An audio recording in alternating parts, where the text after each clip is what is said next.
ब्राह्मण का मतलब क्या है, भगवत गीता में दिया है। ब्राह्मण का मतलब होता है जिसके पास ब्राह्मण के गुण हैं। जिसके पास ब्राह्मण के गुण नहीं है वो ब्राह्मण कैसे हो सकता है कि नहीं। ब्राह्मण के गुण जो है भगवान ने गीता में दिए हैं। भगवान बता रहे हैं भगवत गीता में क्या बता रहे हैं, भगवान बता रहे हैं कि समा दमा तप शौचम शांति मार्जमय वचा ज्ञानम विज्ञानम आस्तिक्यम ब्रह्म कर्म स्वभावजम। तो ब्रह्म कर्म स्वभावजम, ये 9 गुण बताएं जो ब्राह्मण के पास होने चाहिए। और जिस किसी के पास ये गुण है वो ब्राह्मण है, भले उसका जन्म ब्राह्मण परिवार में ना हुआ। क्या क्या है वो? शांति प्रियता, आत्मसंयम, तपस्या, पवित्रता, सहिष्णुता, सत्यनिष्ठा, ज्ञान विज्ञान तथा धार्मिकता। ये सारे स्वाभाविक गुण हैं जिनके द्वारा ब्राह्मण कर्म करते हैं। ये गुण होने चाहिए बस। तो ये जो अमेरिकन से, रशियन से, यूरोपियन से प्रभुपाद जी शुरू में मिले थे, वो तो पाप के कार्य में, सारे कार्य में लिप्त थे। लेकिन जैसे जैसे उनको हरिनाम का उच्चारण उन्होंने शुरू किया, हरे कृष्ण महामंत्र का जप शुरू किया, भगवत प्रसाद ग्रहण किया, भगवत गीता पढ़ने लगे, शास्त्र सुनने लगे प्रभुपाद जी के मुख से, शुद्ध भक्त की कृपा हो गई उनके ऊपर। प्रभुपाद जी खुद उनको बना के खिलाते थे। आप जानते हैं वो जब आते थे शुरू में, ये सब जो है नशा करते थे, ड्रग्स लेते थे। अमेरिकन जो हिपीज थे ना, वो सब ड्रग्स लिया करते थे और प्रभुपाद जी उनको बना के खिलाते थे।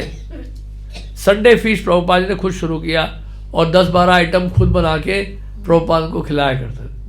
प्रभुपाद जी के हाथ का बना तो बिल्कुल अमृत होता था। और उसके बाद वो जब चले जाते थे, उन सबके झूठे बर्तन प्लेट सब धोते थे, प्रभुपाद जी धोते थे। और उनको नहीं पता था वो किससे डील कर रहे हैं, कि कितने बड़े आचार्य हैं।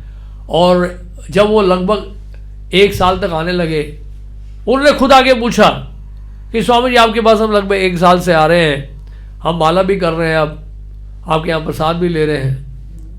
पहले तो उन्होंने देखा आगे कि स्वामी जी अंदर जाके बर्तन धो रहे हैं। बोलते हैं आप ये क्या कर रहे हैं? बोलते हैं आप लोग जो बर्तन छोड़ जाते हैं, प्लेट्स छोड़ जाते हो, तो धोना पड़ेगा ना मुझे।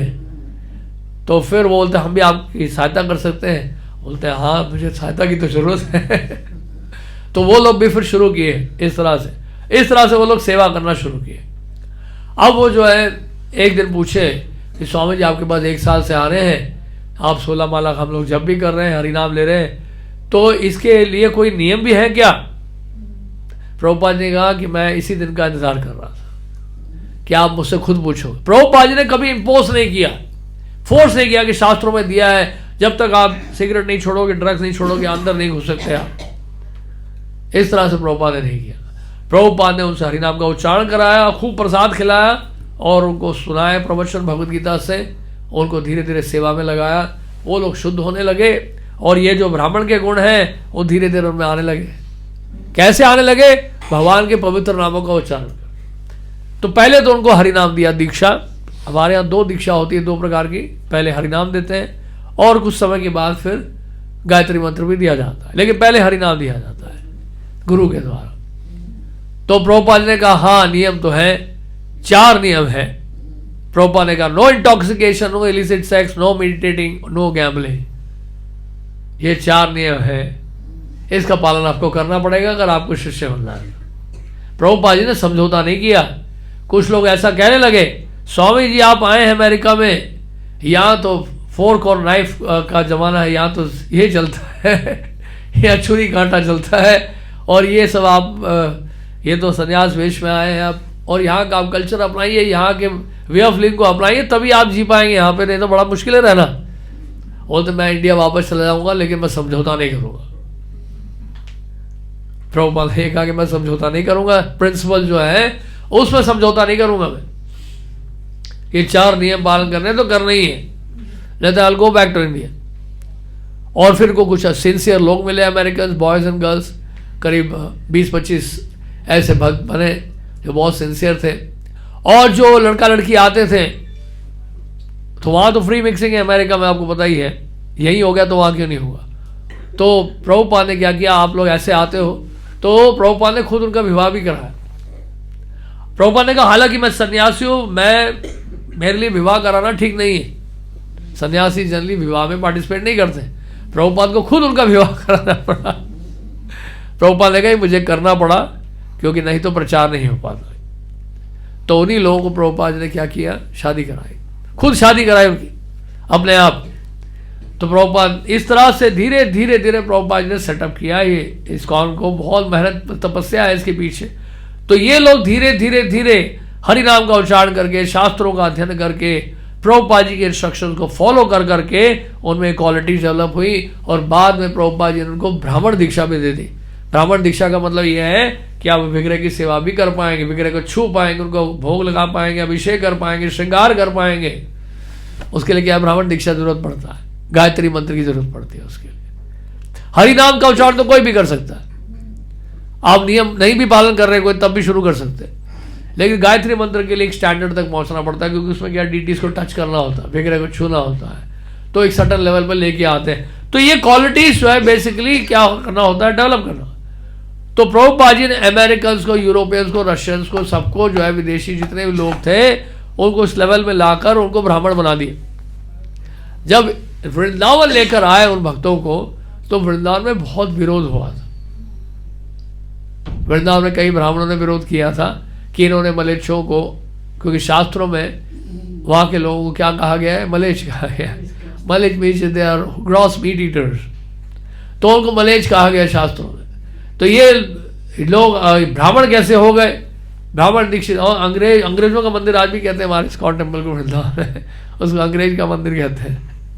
तो वहाँ देख रहे हैं फॉरनर्स हैं, अंदर आरती कर रहे हैं, भगवान को भोग लगा रहे हैं, वो सब देखिए सब पुजारी बन गए यहाँ पर। तो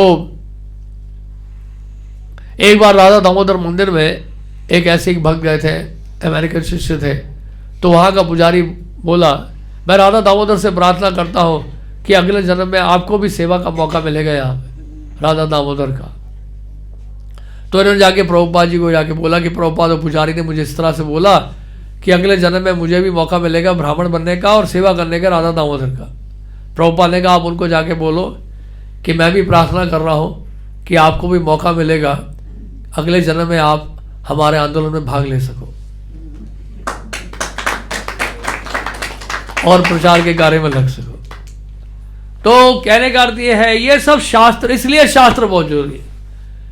यानी कि हम लोग शास्त्रों को ठीक से पढ़ेंगे नहीं तो गलत प्रचार होगा और लोग सोचेंगे कि बस ये शास्त्रों में ये सब दिया गया, तो लोग दूर भाग जाते हैं, लोगों का फेट टूट जाता है। और प्रभुपाद जी ने इसलिए सारा भेदभाव खत्म कर दिया। आज आप जाएंगे मायापुर, जो हमारा वर्ल्ड का हेडक्वार्टर्स है, साल में एक बार जाके देखिए, वहाँ एनुअल फेस्टिवल होता है फरवरी मार्च में, वहाँ पे 10-20 हज़ार भक्त आते हैं वर्ल्ड वाइड। बहुत सारे भक्त आते हैं अमेरिका से, रशिया से, यूरोप से, अफ्रीका से, चाइना से, और सब एक साथ बैठ कर प्रसाद लेते हैं। सब ने धोती कुर्ता पहना होता है, माताएं सब साड़ी पहनी होती हैं, फॉरनर्स भी, वो सब एक साथ बैठकर एक ही प्रसाद ले रहे होते हैं। सोच के देखिए आप, एक ही प्रसाद ले रहे हैं सब लोग, हालांकि सबका कल्चरल बैकग्राउंड अलग है। हालांकि वहां पे मायापुर में पिज्जा वगैरह सब मिलता है, लेकिन रेगुलर प्रसाद भी वो लोग लेते, सब एक साथ बैठ के लेते हैं। उसमें साहब के अफ्रीकन भी बैठे होंगे, रशियन भी बैठे होंगे, इस तरह चाइनीज भी बैठे होंगे, हर तरह के भक्त बैठे रहते। तो जब प्रभुपाद जी कहते थे मैं न्यूयॉर्क जाता हूँ तो वहाँ यूनाइटेड नेशंस का बिल्डिंग है, वहाँ पे हर साल नए फ्लैग जुड़ते रहते हैं, और वो कहते हैं ये संयुक्त राष्ट्र है, यूनाइटेड नेशंस का बिल्डिंग है, हर साल नया झंडा लग रहा है, ये कैसे यूनाइटेड नेशन है? इसका मतलब देशों का विभाजन हो रहा है, तो हर साल नया नया फ्लैग लग रहा है। प्रभुपाद जी का यूनाइटेड नेशंस का मतलब यह है कि केवल तभी हो सकता है जब आप भगवान कृष्ण को केंद्र बिंदु बनाओ। वो है वास्तव में संयुक्त राष्ट्र, क्या United Nations of the spiritual world, आध्यात्मिक जगत का संयुक्त राष्ट्र,